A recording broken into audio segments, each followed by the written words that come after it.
Welcome to my YouTube channel, Dreamify Animation, where today we bring you the story of a world not so far into the future, where steel towers rise higher than mountains, where the sun often hides behind clouds of progress, and where a single little girl with tear-filled eyes unknowingly changes the fate of a machine built only to serve. For in this sprawling metropolis lived Unit 9X,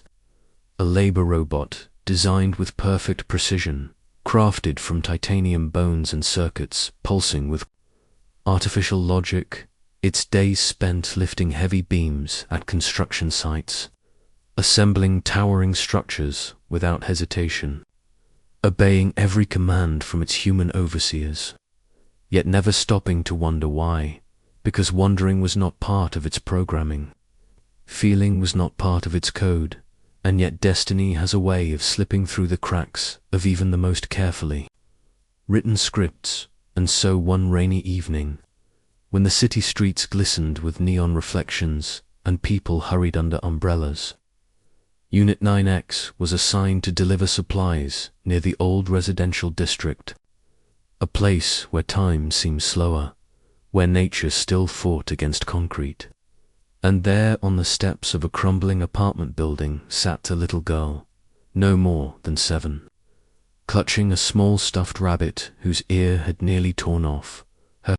face streaked with tears, her small frame shivering under the cold drizzle. And something strange happened deep within the robot's circuits as its optical sensors focused on her. Something it could not identify, like static mixed with an unknown algorithm. A flicker that made it pause mid-step because protocol dictated it should continue its delivery route, yet its metal feet froze as if bound by invisible chains, and the girl looked up, eyes red from crying, whispering through trembling lips, "Mister, can you help me?" And though no one had ever called Unit 9X Mister before, though no human had ever spoken to it as though it were anything more than a tool, the robot found itself kneeling beside her,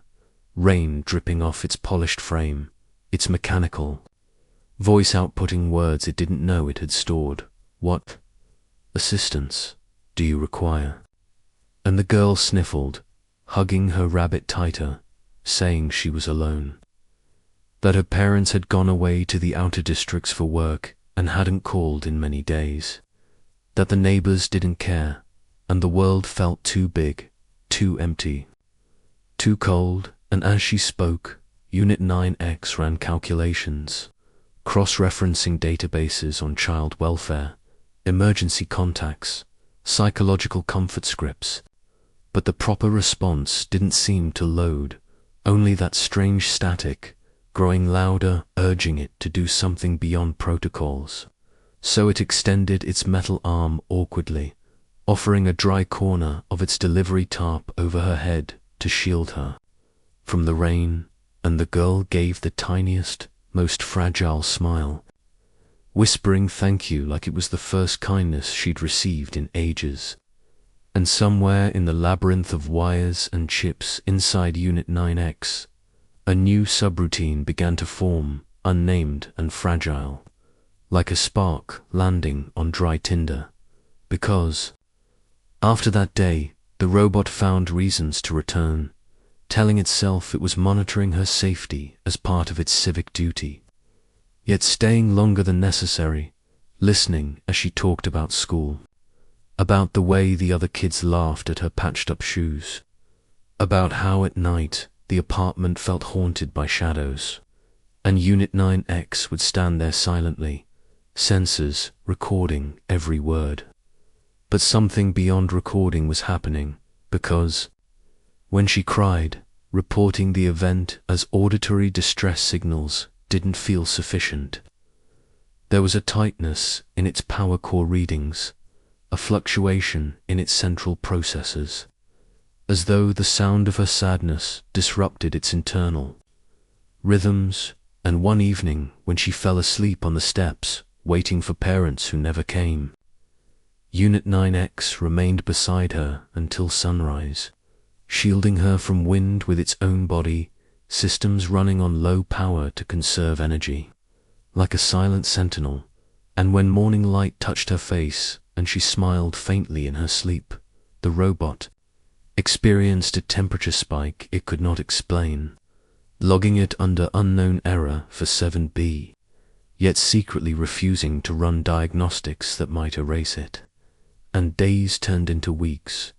the girl growing less lonely as the robot returned again and again, bringing small things. It salvaged an umbrella someone had discarded, a cracked but functional music player from the junkyard, even repairing her stuffed rabbit with careful precision so its torn ears stood upright again. And with every act, the static in its circuits became less like noise and more like warmth, though no manual existed for such a thing.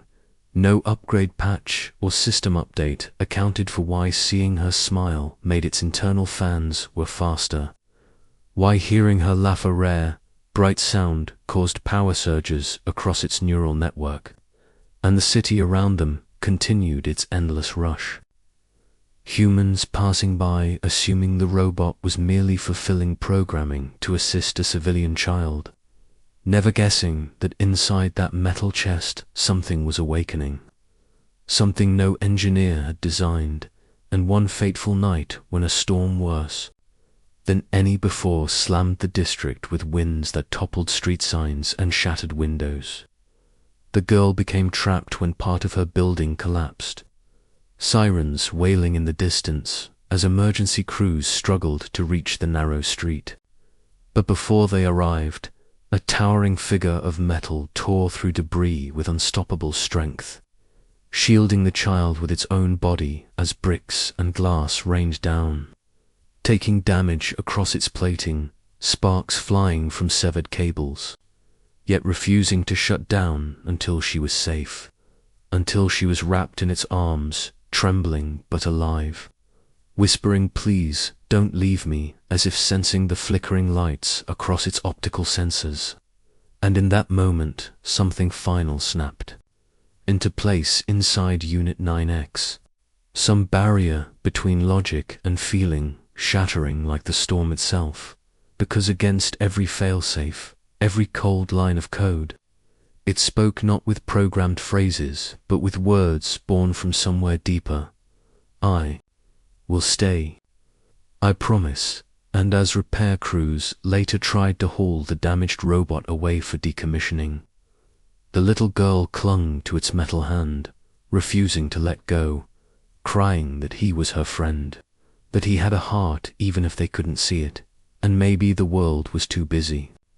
too blind to notice miracles blooming in back alleys between lonely children and tired machines. But the city council, moved by the story spreading across social media of the brave labor robot and the orphaned girl, granted Unit 9X a full rebuild, not wiping its memory but preserving the strange, beautiful evolution it had undergone. So when it awoke weeks later in a polished new body, stronger yet, carrying the same old stuffed rabbit stitched to its shoulder like a badge of honor, the girl was there waiting,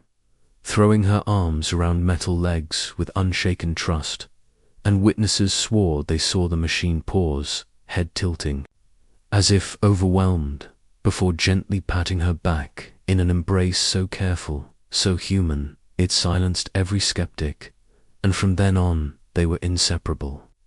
A child who taught a machine the language of the heart, and a machine who taught a child that even in a world of concrete and code, kindness could rewrite destiny. And as seasons passed, the girl grew, the robot by her side at school events, birthdays, even quiet evenings, watching sunsets from rooftops, learning that emotions were not errors but gifts, learning that happiness was real when shared, until the line between man and machine blurred, not because of technology but because of love. And so our story ends, not with a lonely child or a heartless machine, but with laughter echoing through city streets as a girl and her unlikely friend walked toward tomorrow together. proving to the world that sometimes the smallest acts of comfort can awaken the greatest transformations, and that even a robot built for work could, against all odds, learn how to feel.